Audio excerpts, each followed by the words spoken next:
आज सुनाते हैं आला ओवर की कथा मैहर की देवी की। मध्य प्रदेश में एक ऐसा मंदिर है जहां अगर कोई भी इंसान रात के 8 बजे के बाद इस मंदिर में जाता है तो उसकी रहस्यमयी तरीके से मौत हो जाती है। इस मंदिर का ताला पुजारी द्वारा अच्छे से लगाने के बाद दोबारा चेक किया जाता है कि ताला सही से लगा है कि नहीं। फिर बाद में सभी को हिदायत दी जाती है कि यहाँ कोई नहीं रुके। जब सभी लोग इस मंदिर के आसपास से चले जाते हैं तो कुछ देर बाद मंदिर से घंटियां और पूजा करने की आवाज साफ साफ सुनाई देती है। दोस्तों, ये बात ध्यान में रखने वाली है कि मंदिर का ताला बंद है और अंदर कोई इंसान नहीं है। ना तो हम निधिवन की बात कर रहे हैं और ना ही अश्वत्थामा की। तो आखिर कौन है वो जो इस मंदिर में ताला लगने के बाद आता है और मंदिर की घंटियां बजाता है? आखिर वो इस मंदिर में स्थापित भगवान की पूजा क्यों करता है? आखिर क्यों इस मंदिर में रात 8 बजे के बाद रहने से मौत हो जाती है? इन सभी रहस्य को जानने के लिए वीडियो को बड़े ही ध्यान से और एंड तक। इस मंदिर को मैहर देवी का शक्ति पीठ कहा जाता है। मैहर का मतलब है माँ का हार मान जाता है कि यहाँ पर माता शक्ति का हार गिरा था, इसीलिए इसकी गिनती शक्ति पीठों में की जाती है।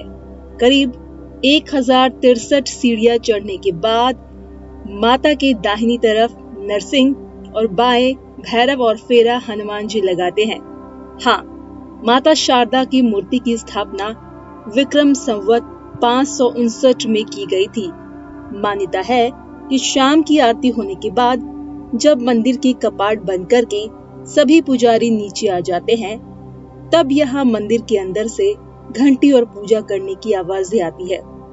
कहते हैं कि माँ के इस रहस्यमयी भक्त की उम्र करीबन 800 साल है और लोग इन्हें आल्हा के नाम से जानते हैं। वो आज भी इस मंदिर में गुप्त तरीके से माता की पूजा करते हैं। मैहर मंदिर के पंडित जी बताते हैं कि अभी भी माँ का पहला श्रृंगार आल्हा ही करते हैं और जो ब्रह्म मुहूर्त में शारदा मंदिर के कपाट खोले जाते हैं तो पूजा हुई मिलती है।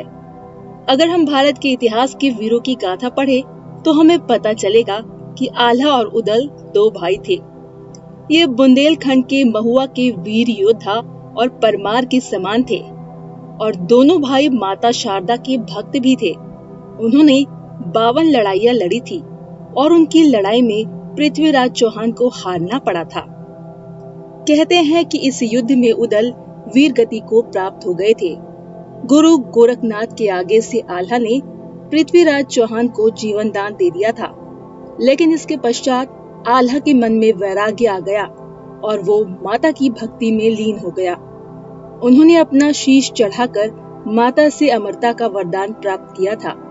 कहते हैं कि सबसे पहले दोनों भाइयों ने जंगल के बीच शारदा देवी की इस मंदिर की खोज की थी। आल्हा ने यहाँ 12 बरस तक माता की तपस्या की थी।